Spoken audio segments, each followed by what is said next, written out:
Prolonged worry robs you of vitality, enthusiasm, and energy and leaves you a physical and mental wreck. Psychosomatic doctors point out that chronic worry is behind numerous diseases such as asthma, allergies, cardiac trouble, high blood pressure, and a host of other illnesses too numerous to mention. The worried mind is confused, divided, and is thinking aimlessly about a lot of things which are not true. Worry really is due to indolence, laziness, apathy, and indifference. Because when a man or a woman wakes up, he doesn't have to think these type of thoughts. He can think of harmony, peace, beauty, right action, love, and understanding. Supplant the negative thought with the constructive thought. Your problem is in your mind. You have a desire, the realization of which would solve your problem. But when you look at conditions and circumstances as they are, a negative thought comes to your mind, and your desire is in conflict with your fear. Your worry is your mind's acceptance of the negative conditions. Realize that your desire is the gift of God. God is the living spirit within you. It's telling you to rise higher in life. It's also saying there is no power to challenge God, the living spirit within you. For there's only one power, not two or three or four, just one. And that power moves as a unity, moves as harmony and peace. There are no divisions and quarrels in it. Therefore, all you have to do is tune in on the infinite and let the harmony and the peace and the love of the infinite flow through you. Affirm to yourself, God, or the supreme wisdom, gave me this desire. The almighty power is now backing me up, revealing to me the perfect plan for its unfoldment, and I rest in that conviction. When worry thoughts come to your mind, remind yourself that infinite intelligence is bringing your desire, ideal, plan, or purpose to pass in divine order. That's supplanting the negative thought. Continue in this attitude of mind, and the day will break, and the shadows will flee away.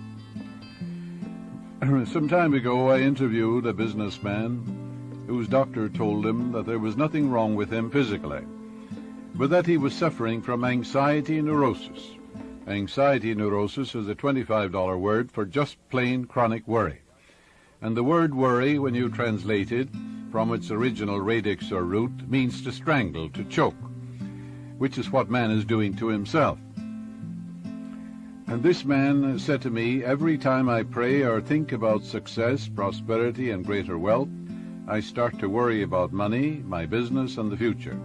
It's wearing me down, and I am so tired. His vision of success and prosperity was thwarted by his chronic worry, and the fretting consumed his energy fruitlessly. It's like a leakage of electricity. You have a short circuit, no light comes on. The way he overcame his anxiety neurosis or worry was as follows. He began to have quiet sessions with himself 3 or 4 times a day, when he declared solemnly, "But there is a spirit in man, and the inspiration of the Almighty giveth them understanding." That's from Job. The almighty power is within me, enabling me to be, to do, and to have. This wisdom and power of the Almighty backs me up and enables me to fulfill all my goals. I think about the wisdom and power of the Almighty regularly and systematically, and I no longer think about obstacles, delays, impediments, and failure. I know that thinking constantly along this line builds up my faith and confidence and increases my strength and poise. For God hath not given us the spirit of fear, but of power, and of love, and of a sound mind.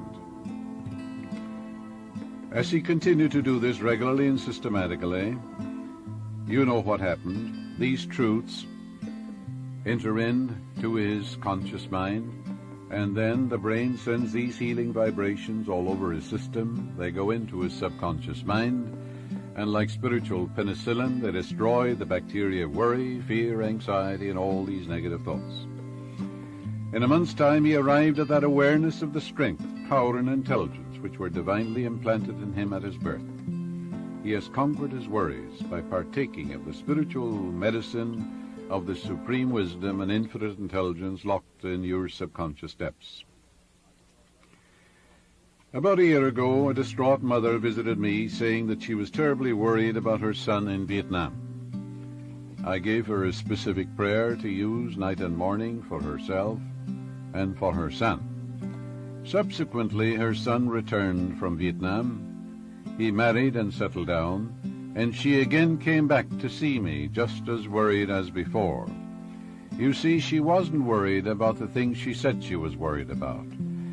She was just guilty of plain, downright laziness, apathy, indifference, sloppy thinking, because all she had to do was to tune in on the infinite, which lies stretched in smiling repose, and think godlike thoughts, and all the power of the Godhead flows through these godlike thoughts. In other words, think good and good follows, think evil and evil follows. When your thoughts are God's thoughts, God's power is with your thoughts of good. It's as simple as that. Therefore, that's discipline. That's a cleansing of the mind, like you cleanse out your own home and wash the windows if you don't keep your house clean. All sorts of pestiferous insects come in, the paint falls off of the wall, all manner of things begin to happen. Because you have to keep cleaning the house, don't you? Well, the house is your mind. You have to keep constantly cleaning it, filling it with truths of God, which crowd out of the mind everything unlike God. She was worried during the second visit that her son may have married the wrong girl. However, she admitted that the girl was a wonderful wife. But she said all the time, I was so worried that their child might be born dead or crippled. But my daughter-in-law has given birth to a perfect child. The mother was then worried about a money shortage in her son's home. This woman was not really worried about what she thought she was worried about. Her actual difficulty was that she had an inward sense of insecurity. She was emotionally immature, and certainly spiritually immature. If she were spiritually immature, she would have sat down and blessed her son and the daughter, realizing God was guiding them, there was right action in their lives, and divine law and order governed them, and divine peace filled their soul, and that God was prospering them beyond their fondest dreams. How then could she be worried about them? If you're worried about your son, your daughter, your business, why don't you change that and say, why don't I bless my son, my daughter, my husband, my wife, my business? Why don't I pour out a benediction upon them? Why don't I claim what's true of God is true of them? Why don't I do it? Am I lazy, indolent, apathetic, listless? Am I a sloppy thinker? Do I have a dirty mind? Or am I willing to do that which is right? Therefore, if you are, you'll say, well, my husband, if you're worried about your husband, is God's man. The peace of God floods his mind. The love of God flows through him. He's divinely guided. Wherever he is, God is. He's in the secret place of the Most High, watched over by God and by God alone. How then could you be worried about your husband? So she was not worried about what she thought she was worried about. Her actual difficulty was that she had an inward sense of this insecurity which I mentioned, and was not in tune with the infinite. And with her own thoughts, she could get in tune with the infinite any moment she wanted to. Therefore, isn't that laziness? While talking to her, I was able to show her that she was the creator of her own worries, and she thereupon replaced her inner sense of security with a real feeling of security. I wrote out a special prayer for her to use. Anyone can use it. Emerson says, nothing will give you peace but the triumph of principles. And that's true. Here's the prayer. He that dwelleth in the secret place of the Most High shall abide under the shadow of the Almighty. That's taken, of course, from the 91st Psalm, the great psalm of protection. I dwell in the secret place of the Most High. This is my own mind. All the thoughts entertained by me conform to harmony, peace, and goodwill. That's discipline. My mind is the dwelling place of happiness, joy, and a deep sense of security. All the thoughts that enter my mind contribute to my joy, peace, and general welfare. I live, move, and have my being in the atmosphere of good fellowship, love, and unity. All the people that dwell in my mind, the people that dwell in your mind are thoughts, ideas, images, feelings, emotional reactions, and so forth. All the people that dwell in my mind are God's children, meaning they're God's ideas. I am at peace in my mind with all the members of my family and with all mankind. The same good I wish for myself, I wish for my son and his family. I am living in the house of God now. I claim peace and happiness, for I know I dwell in the house of the Lord forever.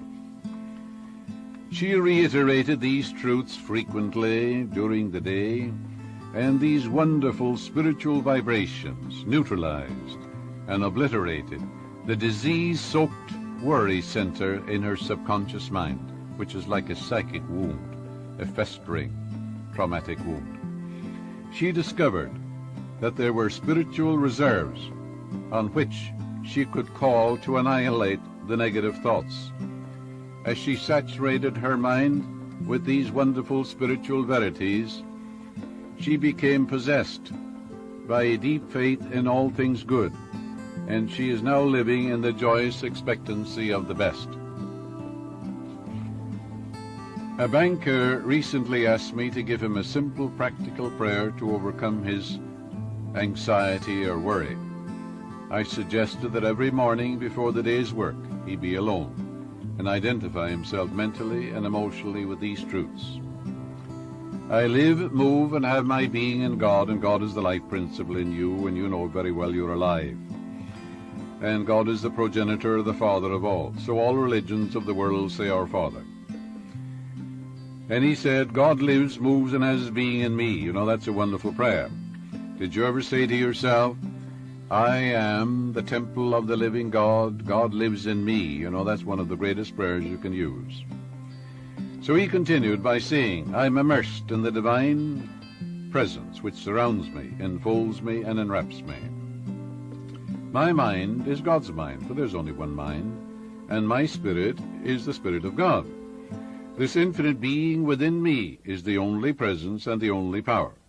It cannot be defeated, thwarted, or frustrated in any way.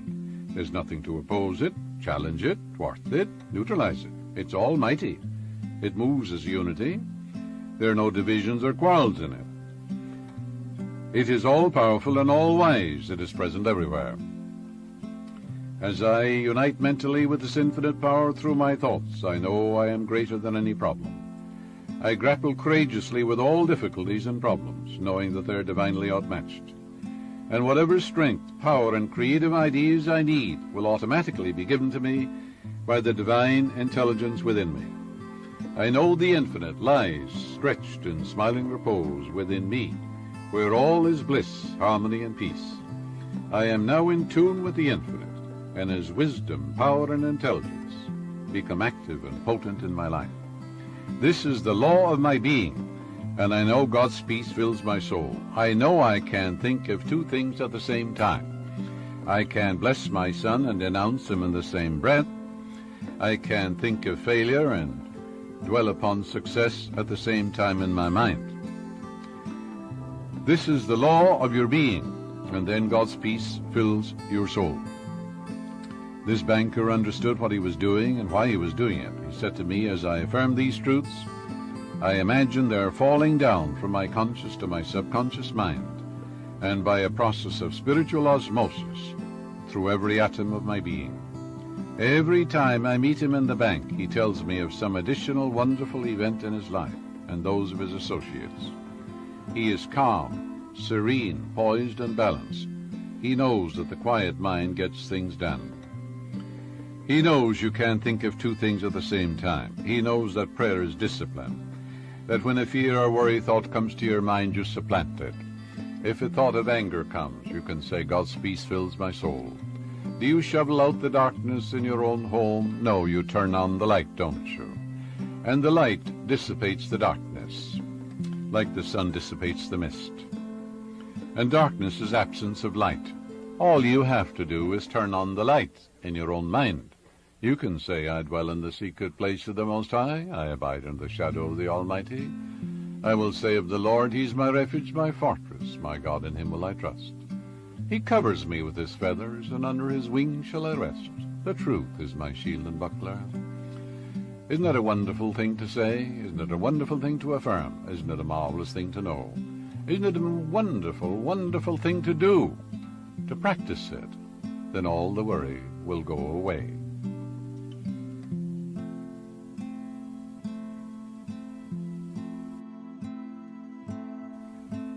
Prolonged worry robs you of vitality, enthusiasm, and energy, and leaves you a physical and mental wreck.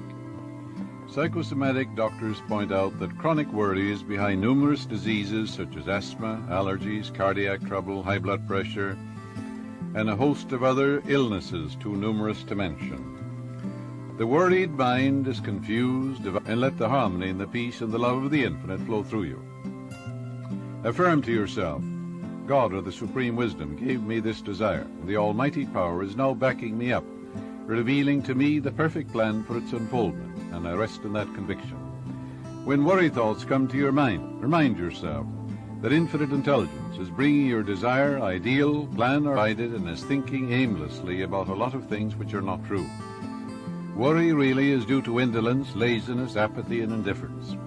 Because when a man or a woman wakes up, he doesn't have to think these type of thoughts. He can think of harmony, peace, beauty, right action, love, and understanding. Supplant the negative thought with the constructive living spirit within you. It's telling you to rise higher in life. It's also saying there is no power to challenge God, the living spirit within you. For there's only one power, not two or three or four, just one. And that power moves as a unity, moves as harmony and peace. There are no divisions and quarrels in it. Therefore, all you have to do is tune in on the infinite thought. Your problem is in your mind. You have a desire, the realization of which would solve your problem. But when you look at conditions and circumstances as they are, a negative thought comes to your mind, and your desire is in conflict with your fear. Your worry is your mind's acceptance of the negative condition.